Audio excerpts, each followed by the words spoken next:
Welcome back to Who Doesn't Have a Podcast. I'm joined with Jerome. Say hi, Jerome. Hi, Jerome, but also hello, Hooniverse.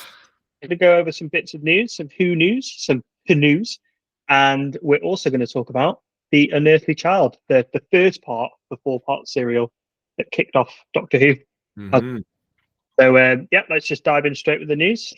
So yes, we're going to start off with just a bit of sad news to start off with, but it's definitely worth mentioning. So earlier today, Pamela Salem, who was known mainly for her roles in Doctor Who, as a kind of semi-assistant to Sylvester McCoy's Seventh Doctor. I believe she played a professor called Rachel Johnson or Jensen, I think, and she was in a couple of episodes. I think first notably Remembrance of the Daleks. Sadly, she's passed away today at the age of 80, but her family did a brief statement just to say that she will be sorely missed, and that she was a big part of the Doctor Who universe, because even though she was only in a couple of TV episodes, she did a lot of Big Finish productions, and the Big Finish world is and all the audio tapes and stuff have been really big actually for kind of expanding the Doctor Who lore, because I think once you kind of start to go into the TV realm and you start to discover the Big Finish tapes, it does really kind of put some things into perspective. So yeah, sad times, but Pamela Salem, maybe we should do like a mini watch of like Remembrance of the Daleks or something sometime. We can come back to that, but yeah, Pamela Salem there. Oh, and she was Miss Moneypenny in She Never was Say Never Again. Yes, she was. I think that was the only James Bond film that was never official or something, on a bit of random non-Doctor Who trivia there for you. But yeah, apparently it was never like canon. Who knew? That's not like Doctor Who though, to be like James Bond in the sense that some of it's just not canon. Doctor Who always sticks to its canon. Yeah. Religious. Second bit of news that we're going to talk about is the BBC director, drama of drama. I was about to say BBC director drama. The BBC director of drama, Lindsay Salt, has said that Doctor Who has never been more ambitious and brave following its 60th anniversary, which is interesting for the coming series, isn't it? Did she say this with jazz hands, apparently, when she was like, I'm the director of drama, and Doctor Who's never been more ambitious? Hands like. Our sort of main piece today is we're going to talk about the first ever broadcasted piece of Doctor Who television, An Unearthly Child, at least the first part of it. So I'll just do my little introduction. An Unearthly Child is the first four-part serial of the British television series Doctor Who. The first part and first ever episode was broadcast on the 23rd of November 1963 on BBC TV and starred William Hartnell as the Doctor, William Russell as Ian Chesterton, Jacqueline Hill as Barbara Wright, and Carol Ann Ford as Susan Foreman. It was produced by Verity Lambert, directed by Waris Hussein, and written by Anthony Coburn. Let's discuss. So I'd never seen it before, ever. Yes. Which is mad, because Doctor Who is my favourite show in the world. And that's the thing about Doctor Who. It's gone through so many different incarnations, and it's got such a rich history. You come in at different points. So I came in with New Who, but I'd never seen the first original episode. And I'll tell you this, Jerome, I watched it not expecting much, and I thought it was tight. I thought the story, I thought the execution, I thought how they introduced everyone to the world, how they introduced everyone to the Doctor. I thought it blew me away a little bit. I thought like the writing and that kind of self-contained like element of that specifically the first part of that first serial, I thought was so like better than a lot of the absolute right that we had since. It's interesting. Look, what was it in particular? Like, with it, maybe a difficult question at this point, but it was like, was there anything you saw in the episode that made you go, that has the hallmarks of some of my favorite Doctor Who episodes in terms of like the modern era? Was there anything? Yeah. And obviously you've got the first time anyone ever saw the TARDIS, first time you kind of meet this idea, but I think what's really interesting, obviously you've got to start somewhere. Do you know what I mean? You've got to start somewhere with any kind of TV show or story. And really like very different in the sense that, kind of there's this junkyard and there's this police box in it. And then there's this mysterious schoolgirl.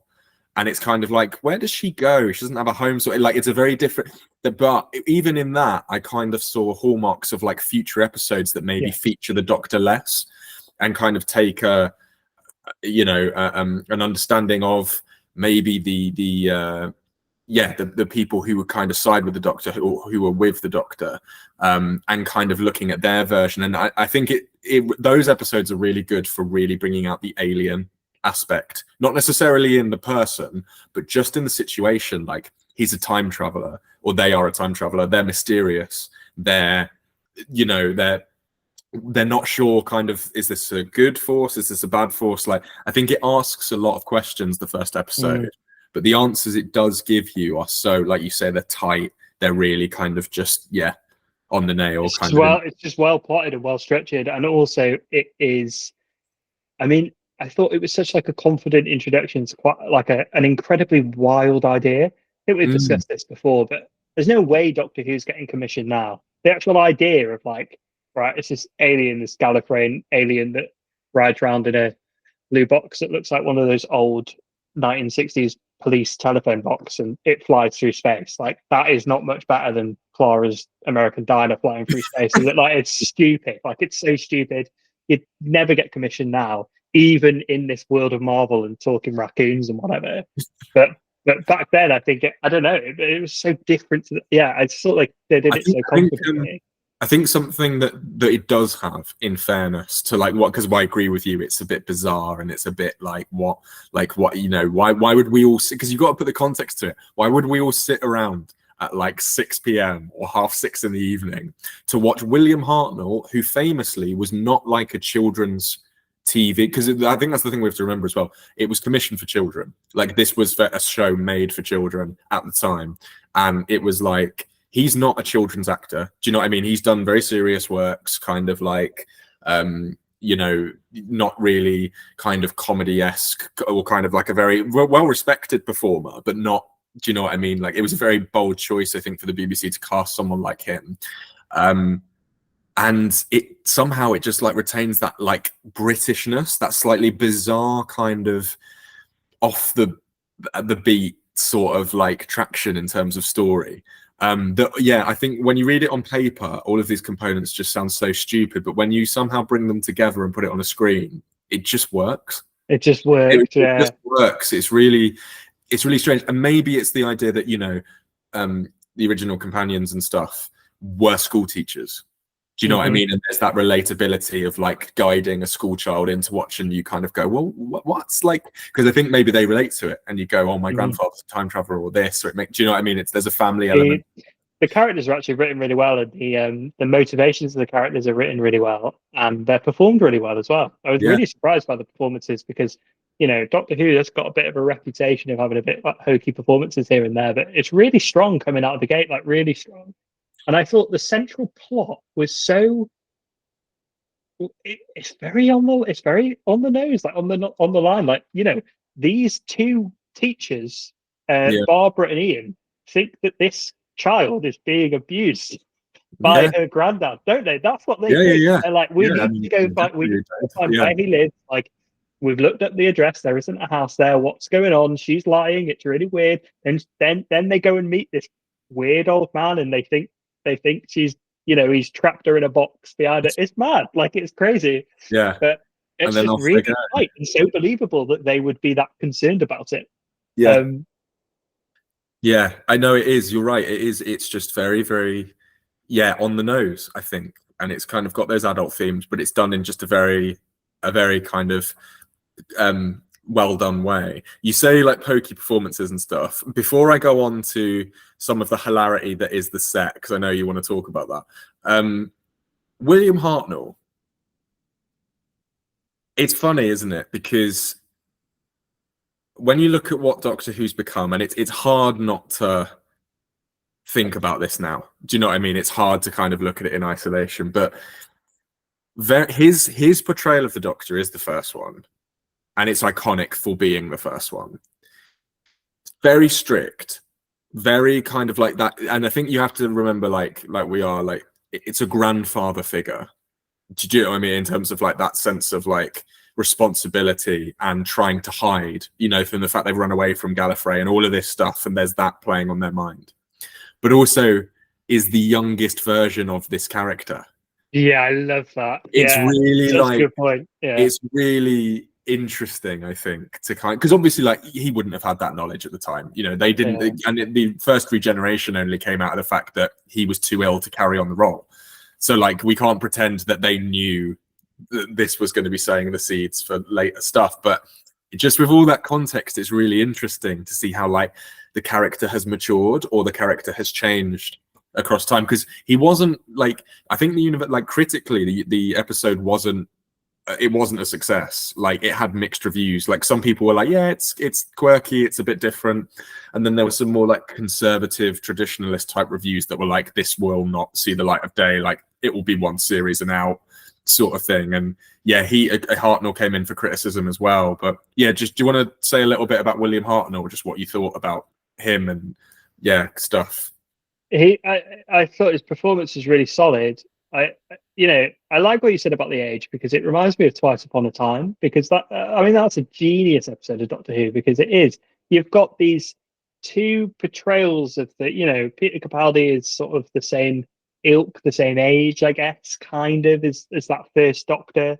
They're supposed to be kind of like similar in terms of their age as humans recognize age, but actually they are millions and billions of years apart in terms of the Doctor's life. And actually the one who appears younger, Peter Capaldi, or the 12th Doctor, is older. I love that. You only get that in Doctor Who. You only get that in Doctor Who. But William Hartnell's performance is so, but it's so off the time. It's so stiff, upper lip, British, reason, rationality, all of these things which the Doctor isn't anymore. He's more of a dope. But I think when they want to be, sorry. But that plays into like a fan theory that I've always had, I've had for years in my own mind, which is the Doctor's regenerations are shaped by their environment, or the environment that they've been in for that amount of time. So that's really interesting. The first Doctor is a really like British upper lip, because he's been living in the UK in this specific time period. Like, he's molded by his environment.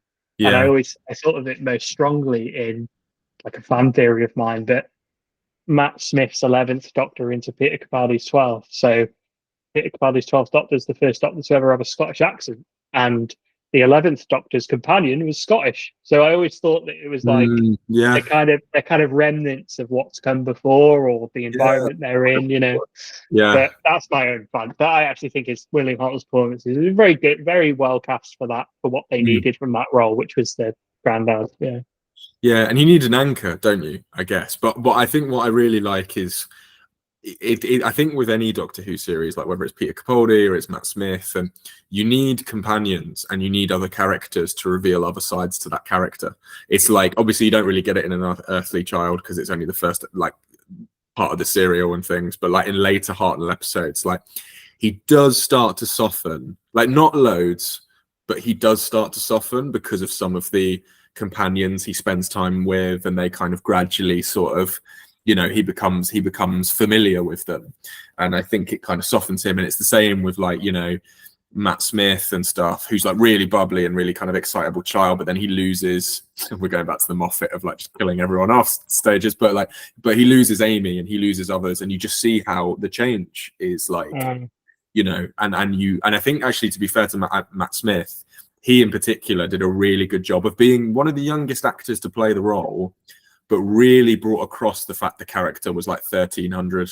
Do you know what I mean? Or like very old, like kind of like you could see this sort of anger and the pain and the age and the weariness in his performance, I thought. And yeah, he did a really good job of channeling the Doctor's age. Actually, I thought he was like, there was a lot of fanboys at the time there was a lot of like Doctor Who traditionalists at the time that didn't like David Tennant's performance or didn't like David Tennant's Doctor, and then Matt Smith comes in. He's cast, he's younger than David Tennant. Everyone's a bit worried, they're just getting younger and younger. But he did a really good job, I think, of making the Doctor really weird and really and like older than his years. Yeah, definitely.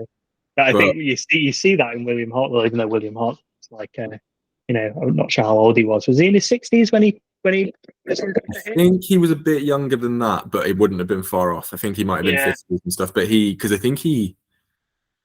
When he quit the role, because of his illness and stuff. I might be wrong about this, and if anyone's watching this, feel free to correct me. But like, I think he died soonish after his stint finished as the Doctor, because I think when John Pertwee came in as the third, they did a 3 Doctors special with and he was recast. William Hartnell was recast. recast. He wasn't in it, and I'm not sure if that's because he had already passed or whether he was so ill, like there was no way he could do it. But I think it was coming to the that's why the regeneration happened. He literally couldn't do it anymore. But yeah, I think it's but maybe 50s, 60s sounds about right, I think. But, no, fair play. But do you think you'll be watching the rest of it? Because I know it was at the first part. Would you like to see like the whole thing? I'd like to. Yeah, I would like. I was really impressed with how tight, and I know we spoke last week about, or we've spoken in one of the podcasts about how I like my Doctor Who to be less earthbound, but I enjoyed that this introduction to it was a very earth. I mean, it has to, like it, But then, from what I understand from where this serial goes, and also the cliffhanger that it leads on, is it does go in like really like wacky, crazy direction. So yeah, I think I don't want to give any spoilers away, but I know because obviously and that's the interesting thing. Like, how do you feel about the serial aspect? I thought it was great. Yeah, 45 into it, I thought that The Unearthly Child was just the first episode of Doctor Who. Didn't realize it was a 4-part serial. So like, this is why I quite enjoy Flux, but Flux was the reintroduction of that kind of like serialized idea, which I've always thought was really I think that suits Doctor Who so well, and they should definitely. What?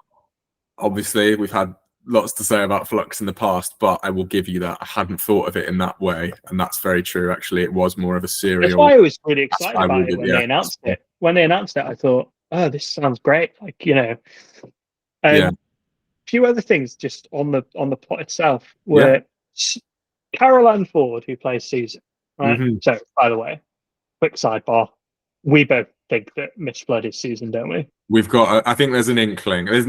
I wouldn't say I'm confirmed on it yet, but I think there's enough to suggest that it's definitely a theory worth kind of keeping on at, because I think definitely there's something. There's links. Something's there. So something's going on. We think anyway, but she has got at that age quite a distant alien look about her, and her performance is quite alien as well. I thought it was really like great casting. I thought she comes across as extremely weird, and she looks quite peculiar as well, like the way that like she's presented in the episode. I thought was. I don't know if you've got any thoughts on that, but I thought it was just really good casting. Yeah, I mean, I'm trying to think if Carol Ann Ford had done much before this. I'm not entirely sure, but yeah, she's very really young in it.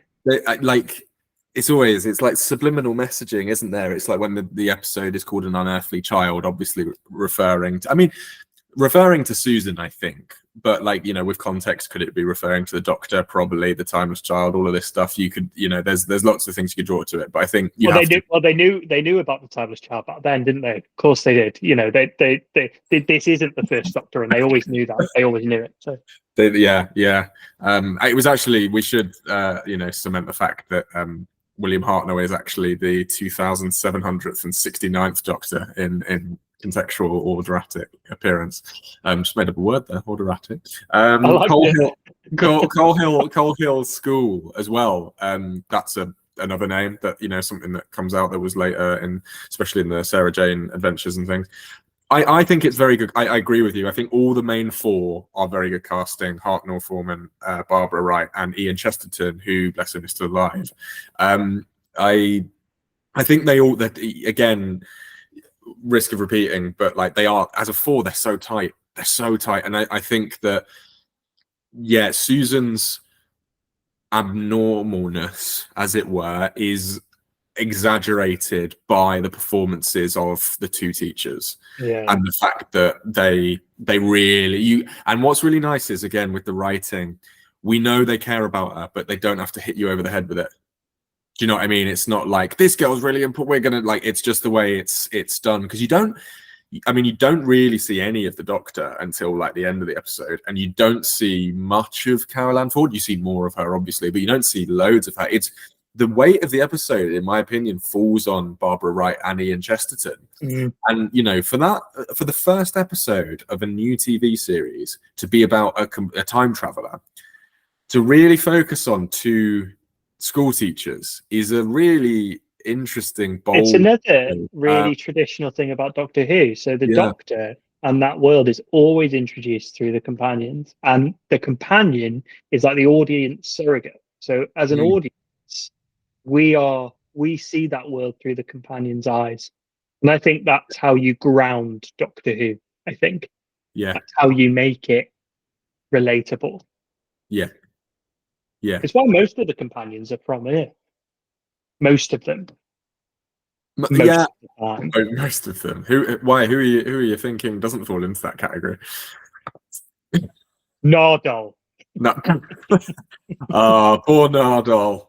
I mean, don't get me wrong, I like Matt Lucas a lot. I just don't know if I just don't think I ever sort of embraced that character. But to be fair, it came at a point where I think Doctor Who was maybe struggling a little bit with an identity crisis. Or do you know what I mean? I don't know. It felt like it was kind of trying to revamp a lot of things. But no, I think as a first episode, it really is very good at just laying a lot of groundwork very, very quickly. Because what is it, 24 minutes? Like, you can't really short, really not, and it really like is so good. I mean, you know, there's a lot of people out there who'll say early Doctor Who is a very mixed bag, and obviously, you know, you watch the first episode, and I think I agree with you. We said off pod before, but it is quite exciting to see like the lighting rigs and the sound, so you know, the sound kind of propping in, and the fact that the TARDIS doors on occasion when they get opened do look like they're just curtains in the wind that are just going to flap off at any moment. Like, I think there is a magic in that with the special effects we have today, you can really appreciate for what they did, because it was a shoestring budget. Yeah, it's so like, on that point, they make a few good directorial decisions. So I think that the first bit from when the police person opens the doors and sort of walks into Potter's Lane, I think it's called Potter's Lane. That's all one shot, I believe. Like it's like a one shot, like Birdman. It's, you know, it's interesting, and also I don't know if the version I watched, which I found through nefarious means. No, I didn't. I watched it on what's that? Not YouTube. The other one. I can't remember what it's called. It's like you can watch things for free, right? Yeah. I'm not sure if it was the broadcast version, and if it was, it's audacious, because there's one bit where they introduce the TARDIS. So Ian and Barbara, they're like wrestling with the Doctor because they've just heard Susan inside the TARDIS. So they're shouting, "Susan, Susan," and they open the doors of the TARDIS, right? Yeah. Yeah. Someone calls cut, and then they stop. The actors stop. The screen goes black, and then the next shot is Barbara running into the TARDIS, right? Like from the other side, where that's not how the scene stopped. They stopped by like she doesn't run in; they're just like there, and she's got Ian right behind her, but she seems to run in by herself. And I just thought, is this the broadcast version? Because if that was broadcast, because there were a few moments like, oh god, there were a few moments. You're right there. I can tell you're excited. They would have kept that in, right? But you know, there are a few moments where you can just see the lighting rig, or you could just see the camera, or you just see the wires on the floor. And I thought, did they just keep all of this stuff in with time, and they didn't care that much back then about that kind of stuff? And also, I guess, like with a serial like that, you've got to get it out. Like, you don't have time for reshoots and stuff. Do you know what I mean? But you've just got to get it out. It's got to happen. Yeah. And like, it's interesting because the only other thing I can think of is when it first came out in 1963. Like, not loads of people would have been on a TV set. So maybe not everyone would realize things the way that, you know, us with like a kind of performance background and stuff. You go, that's a lighting rig. That's a, do you know what I mean? Yeah. That's a whatever. And like, maybe there's all this kind of odd, strange behavior and scenery that people kind of go, this is just odd. Something on that front, something interesting I literally just read because I was interested about what you said about Susan. Apparently, Carol Ann Ford was ordered to play the character a lot stranger and a lot odder, but before the before they kind of came to filming, this was the sort of last rehearsal. She was told that they wanted her to really tone it down because they wanted her to represent the kids out there watching it, which I think is really interesting. So yeah, like the idea that maybe they wanted her more as kind of an alien, like really. And apparently one of the directors said that as well, like he didn't like the idea of Susan screaming or kind of like going like really sort of like kind of Scooby-Doo characters running away from monsters, because he'd have expected her to have been around quite a few of them already. Yeah, that would have been inconsistent with the character. Yeah, I thought what they ended up with and what the performance ended up as is a really good balance between those two things. Actually, she is kind of relatable as a schoolgirl, and she's also just a little bit weird. And what we were talking about before, where this episode is really good at laying some foundations for things to come, because her favorite band is John Smith and the Common Men is what she's listening to throughout the episode. She goes, and this is another mistake. I think it's a mistake. She goes, they've gone from 2 to 19, 19 to 2 in the hot parade. So what she's saying is like, you know, they're like in the charts, but she flexed the line. And I thought they just kept it in. They're just like, whatever, like you said, they were kind of doing it a bit like maybe like a soap, like on a soap budget. They were just like, you know, no, yeah, but John Smith and the Common Men. There we go. The first mention of John Smith. Yeah, well, there you go, and that's something that still relates today in Doctor Who. Like, I think has Shooty already referenced to himself as John Smith yet? I know he got the psychic paper out at one point, but did he call himself John Smith? I don't think he did. I think we had a John Smith reference somewhere in the 60th specials. Yeah, I feel like go back and check. Yeah, but there you go. Like, it's still, do you know what I mean? It's still knocking about. It's amazing, I think. And yeah, it's amazing just to think 1963, that was it. And yeah, I think if it hadn't have been that good, well, it probably wouldn't have got a second series, let's be honest. Exactly. So, I think, like, or a second serial. Yeah. Give him a second serial. I think what's interesting, because at the end of the first part of the serial as well, I think you get the sort of the shadowy figure, don't you? Good cliffhanger. Yeah, because I think and that's really interesting. Like, not to spoil it, but do you know who the monsters are in the first one? Can you guess from that shadow who it is? I think I know. I don't want to ruin it for you because like you haven't seen. I think I know. I think isn't it like cavemen? Yeah, it is. Yeah. Which again, that's a really interesting choice for a first. I don't want to say villain, but a first monster. Let's say like Doctor Who monster sort of thing. Cavemen's like a really interesting way to go because they're like almost going back to like the beginning of man. Do you know what I mean? Like the start. That's wild after that episode. They've introduced it in quite a grounded way. But then sorry, no, go on. The weirdest things are the TARDIS is bigger on the inside, and the Doctor and Susan say some pretty strange things about their home planet, but for all Barbara and Ian know, they could just be mental. And then for them to go from that episode to whatever the hell they do in the next one. Yeah. It's really good. And also like the one that came after it, of course, which is really interesting, is literally like loosely named and don't know, it doesn't give much away. The Daleks. What's that about? No idea. No idea. Is that the one they've recently cut? That they've recently colorized as part of the. Yeah, we should watch that next. Actually, like I was interested in watching that anyway. It's an interesting one. Because something else they've done as well. I don't know if it's something you'd be interested in. They have recently reanimated some of the Hartnell and Troughton episodes. So maybe it'd be interesting to watch one of the animated ones because they're just completely lost visuals with the remaining audio. It might be interesting to like check one of those out one time, see if they're any good and stuff. But no, yeah.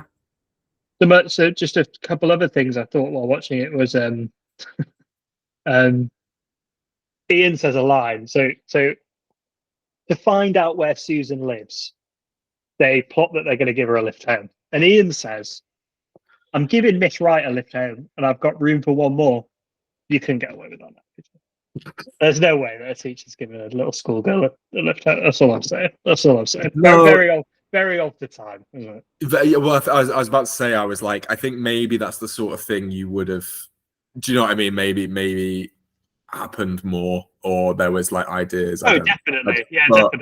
Yeah, I mean, obviously there are some things you look at now and go, "Cool, okay, well, Oh, that maybe would that's not happen." HR approved. But Maybe, then, you know. interestingly, like, it does, but it shows how the show's been able to evolve, And again, like you referenced Twice Upon a Time, they dealt with that really well. The way he like talks about Bill and certain things, Yes. but like Capaldi's just like, "Oh my God, no, Yeah. do not say that."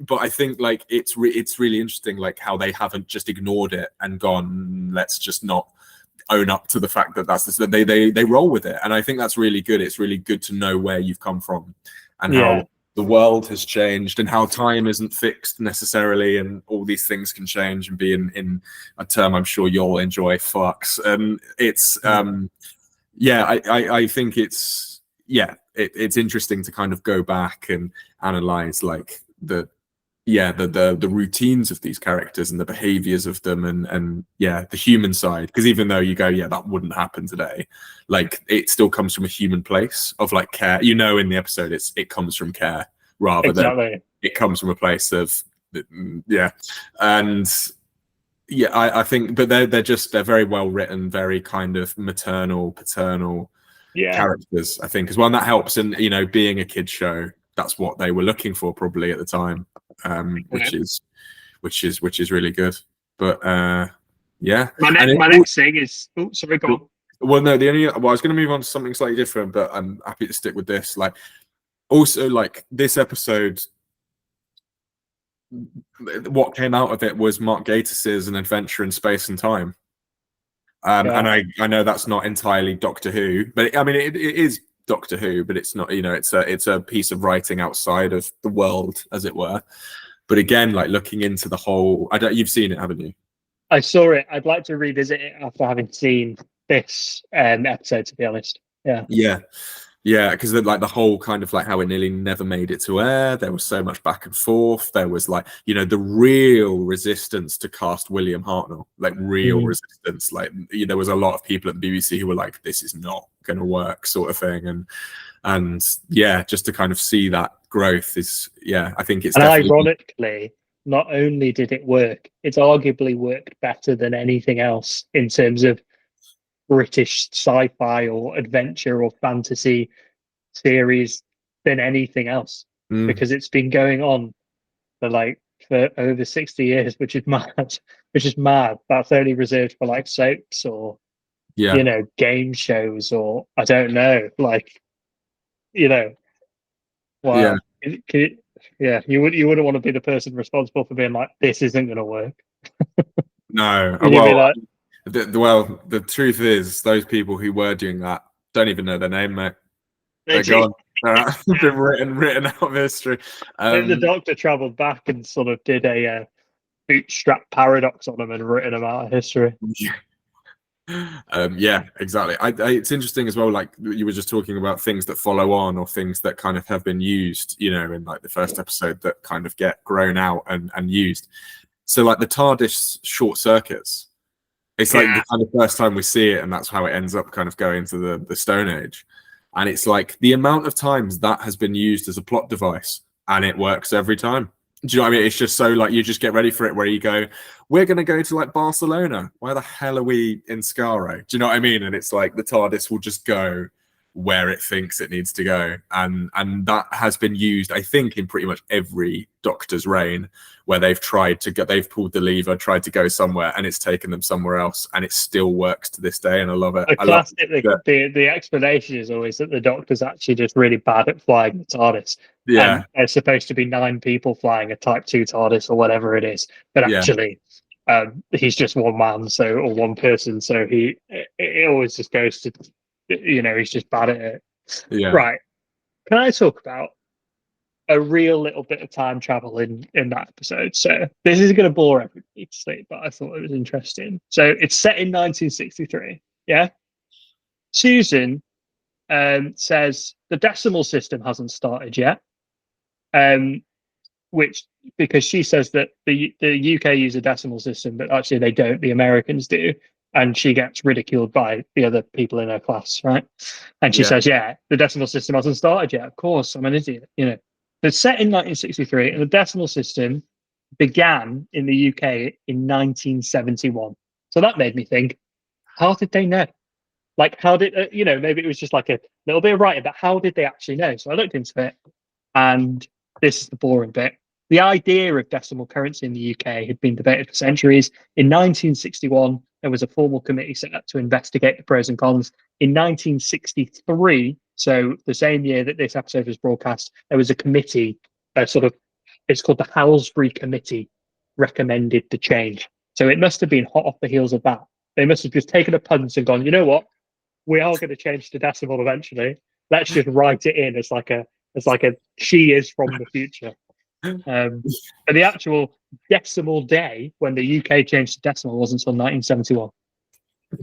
I like to imagine that it was two, like, I want to say, like, assistant writers on the show who were just kind of there and were bored and were basically behind the scenes going, like, you know what, this is never going to take off. It's going to be like, whatever. Like, let's just, sort of knock about. We want to be doing bigger things on the BBC. We've been put on this little pokey show about time and space.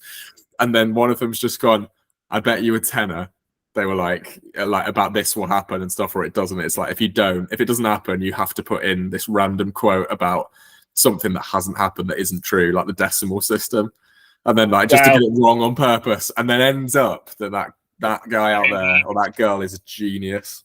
My preferred theory is that myself and yourself in our lifetime, time travel's invented, and we decide to go back to the writing of that episode and go like, me and you are going to go put the decimal system in there. Yeah, and that's why it's in there from the very start. Could you imagine? That's the complete paradox. Oh no, actually, you know what? We should send Dan back. We should send Dan back and just be like, look, the world's going to explode. It's very important that you get to like Ealing Studios and you make sure this airing of Doctor Who happens, and also something about the decimal system, whatever. Yeah. Just get in there. Just get it done, Dan. But then I can't help but imagine that actually what will happen is that the first Doctor will change from William Hartnell to Dan before our very eyes. But then the Doctor would just be like, it would change every single Doctor, and like maybe Tennant comes along and he's like, I want it to be Ginger again. Yeah, I want it to be Ginger again. I want it to be Ginger again. Another point, William Hartnell's first Doctor turns to Susan and says, "You stupid child," which he wouldn't do anymore, which they wouldn't do anymore. And the episode ends with the Doctor essentially kidnapping Ian and Barbara. That's what happens. There's no way of... You can't possibly leave. I like that as well. They were like, how are we going to get a second episode? He kidnaps them. He kidnaps them. And this, again, is another one of my theories. He kidnaps them because he says that they are they are people out of time now. They've seen the TARDIS. In reality, they'd have seen the TARDIS. They've been exposed to technology that's way beyond their comprehension. And the Doctor's worry is they're going to take that back to Earth and in their time and invent this technology or do something with it. Where in reality, change time, yeah. Yes. In reality, we know what would happen. Everybody would be like, these two people have lost their minds. Maybe let's not have them as teachers around my children anymore. That's what would happen. Right? Especially in that era of the UK. However, my theory is that the Doctor just wanted some friends. Yeah, I think that's I agree. And he made it up. I think well, no, I think he panicked. I think he did panic, and it was like, oh God, I've got to do something. But I also think he was like, if I can show them more, do you know what I mean? Because they've come into the situation where they've gone, you're a strange old man that's kind of keeping this girl against her will, and you're not very nice to her and all of this. And he's like, look, I can show you a bit more. You're going to realize that there's a whole load of other stuff you don't realize. He's trying to clear his name. He's trying to clear his name. Yeah, it's like, let me paint a picture for you. Caveman, right? Have you ever seen a caveman? No. Do you want to? Let's go. It's almost like you're just going, you think I'm the weirdest thing here? Let's just put that. I'm going to show you little tin robot soldiers that have like toilet plunger arms. I'm going to try and destroy you, right? Don't worry about me. She's fine with me. Don't worry about Yeah. it.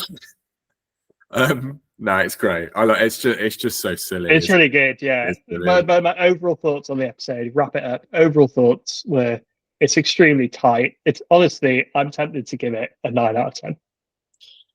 I mean, I was tempted to be ridiculous and give it 10 out of 10. I'm not going to give it 10 out of 10 because there are things that could be better in the episode. Of course, there could be, but I agree with you. I think it is a 9 because it deserves to be a 9. And I wouldn't do this for every episode. I think you can't just go, oh, well, context, you know, and given this, it's like, I wouldn't want to do that for every episode, but like Doctor Who does not happen if this episode isn't this good. So I think just for that reason alone, it's got to be up there as one of and you can see why all of these amazing creatives these days, your Russell T Davises and your Stephen Moffats and your Chris Chibnalls, they all look, you can see why they were all inspired by Doctor Who, and it all started from this. Like I can imagine myself as a child in when was it broadcast? Sorry, 1963, sitting down at the TV and watching that and being absolutely blown away. I think like it's so weird and wonderful, but yeah. Right. Just nuts. So that's my message to any potential audience. If you haven't seen An Unearthly Child, the first ever episode of Doctor Who, go watch it. It is actually really good. It is really surprisingly. Yeah. It is. It's really, really good. And also, it's just it's actually there's so many things have carried over from it. There's so many things you'll recognize. It's not like you'll watch it and go, what am I watching? This isn't this isn't the show I know. It's like there's loads of stuff you'll recognize in it, and it's very, very good. Very good. And then but also maybe there are some episodes in the Heart and Lyra that are terrible, and I'm sure there are that are just like, and we'll find them. Yeah, we will find them. We're gonna make it our research. But all of them do, don't they? Like, yeah, or every Doctor has their good and bad moments. I'll be looking forward to Shooty. I'm sure some of Shooty's episodes are going to be absolutely brilliant. I'm sure some of them are going to be singing goblins. And do you know what I mean? There's lots. Well, no, to be fair, I like the singing goblins have got, you know, a reaction. I think it's fair to say from a lot of people. But the episode itself, he was very good. I liked Ruby Sunday. There was a lot to like kind of go with, and you know, it's just you go. Cool. Well, let's end it on that. What do you think? You have to pick a season of Doctor Who or a series of Doctor Who, or it's a season. That's really American. If you were to pick a series of Doctor Who that had the sort of longest run of unbroken bangers, what would it be? If you had to hone in on a specific, because I'll tell you what mine is. Broken bangers. Yeah, go on. I'll have a think while you finish. Series 5 of New Who, Matt Smith's first tenure. Is amazing to come off the back of such a successful run from David Tennant and Russell T Davies. Completely new production team, new head writer, new Doctor, new companions. From that first episode, the 11th hour, all the way through to the end, I thought, can I think of any stinkers in that series? I don't know if I can. The one people always talk about, people always say that The Beast Below isn't that good, which I think is the second episode. And I thought it was great. Like I've gone back and watched it a few times and been like, I thought it's amazing. But as a series, it was so tight and it reinvented Doctor Who again, and it was really. Yeah, I mean, there's definitely some. I'm just thinking through that series now. You've got Vincent and the Doctor, possibly one of the best episodes ever. You've got, I think, the double part with the Weeping Angels. Yes, you do. Yeah. I can't remember the names of those episodes, but I'm pretty sure that was in there. Of course, Stephen Moffat's bringing the Weeping Angels back. Of course, in his first full series of Doctor Who. Well, only he could, in fairness to him as well, I guess. But there was definitely. I'll give you that. There was definitely a few. Oh, the Dream Lord. I almost got through an entire episode without bringing up the Valiard, the modern Valiard. There we go. But Toby Jones, the Dream Lord. Yeah, it is Toby Jones who plays the Dream Lord, isn't it? In that stage, yeah. No, I'll give you that. I'm trying to think if there's any others that I can think of where I just go, yeah, really, really good. I think it's difficult. Series 5 is that is strong. I'm trying to think of. It's difficult to think of runs. Like when you think of always think of episodes, but like runs. Trying to think series. I know like Capaldi's first season I wasn't keen on, but one of his later seasons was pretty good. Is it series 10? I don't know. I can't remember. I think you might be thinking of series 10 with Bill Potts It might have been the Bill's. kind of reboot. That was good. That was yeah. But maybe series 1. I mean, Tennant's series are all great, but Tennant series all have one stinker. I think like in everyone, there's like there's no way you can't get away from the fact in series 2 there's the absorbal off. No matter how good the rest of it is, you can't get away from the fact that that happened. And then and you know what? Was it Tooth and Claw in series 2? I remember I remember seeing the trailer for that. I remember seeing I remember seeing it and going, this is going to be amazing. Werewolves, like quite violent imagery and stuff. I was like, it's going to be like a real sort of horror one. And then it ended up being so wet. I was just like really disappointed with it. But then the first ever mention of Torchwood. Well, not the first mention of Torchwood, yes, but that is true. That's the episode that Torchwood is established by the Queen. Yes. Yeah. That's very true. Series 3 with Martha. Oh, there's probably a couple of stinkers in that. I'm trying. Oh, the one. Oh, the very first. Is it the second episode with the cats and the traffic?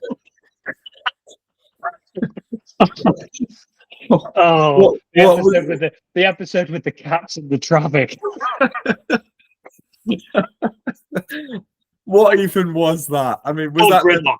It's called Gridlock. Gridlock. Yeah. That's it. Was that like them just going, look, we've been contracted to like 12 episodes of this season, and we've got 11, and they had a spinning wheel with random words on it, and they spun it, and it landed on cats and then traffic, and they were like. Well, again, that episode ends with this amazing. Remember, it ends with Martha and the Doctor sitting down on a couple of chairs, and the Doctor sort of telling Martha all about Gareth Bray and his, you know, again, but like little moments of like incredible characterization. Is that the episode as well where we learn about You Are Not Alone, which eventually leads into the Face of Bone. It's right at the end of the Face of Bone. So yeah, it's that's the thing. It's like I say bad. They're not bad. It's just they're weaker. Do you know they're noticeably weaker?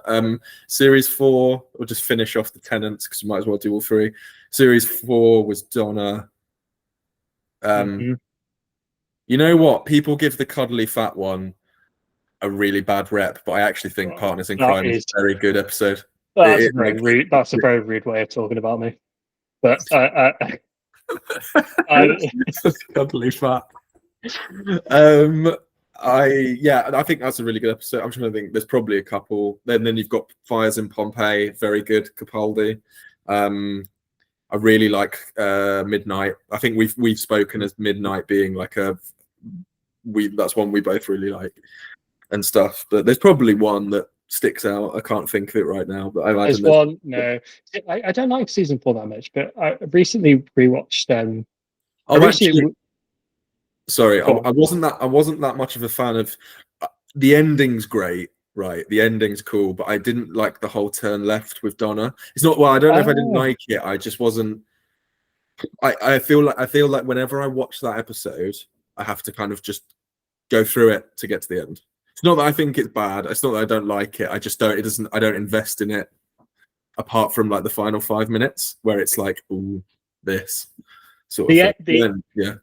Because that's kind of like a 3-part finale. The ending. Well, I remember. I don't think I've. Okay. Shock moments in Doctor Who, like we were talking about at the beginning. Yeah.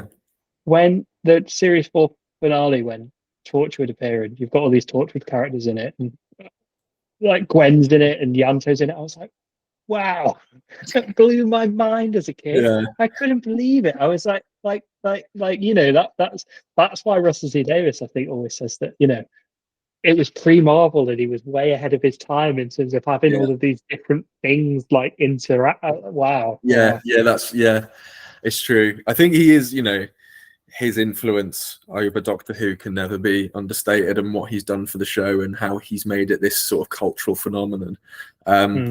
But, you know, as we've always said on this podcast, sack Russell T Davies, sack Julie Gardner. That's our motto. Yeah, that's our motto. Welcome to Who We Doesn't will, Have a just for Podcast. everyone, if you are a This is Steve Patreon Davis. member, we will be selling jumpers with that quote on very soon, so stay tuned. All right, well, that's a good place to end it. Thank you, Jerome. Good pod. Thanks to anyone Thank you, listening. Mike. Yeah, thanks everyone. And we'll do we know what we're doing next for next week, or should we keep it stum and keep the viewers guessing? Ooh, I reckon. Spoilers. Oh, they're all on the edge of their seats. Yeah. I think we'll talk about it in our chat, but I think we should do the Daleks in colour. And obviously round up any Who news. Yeah. Cool. You heard it here, folks. Stay tuned. Stay classy. Peace out. Peace.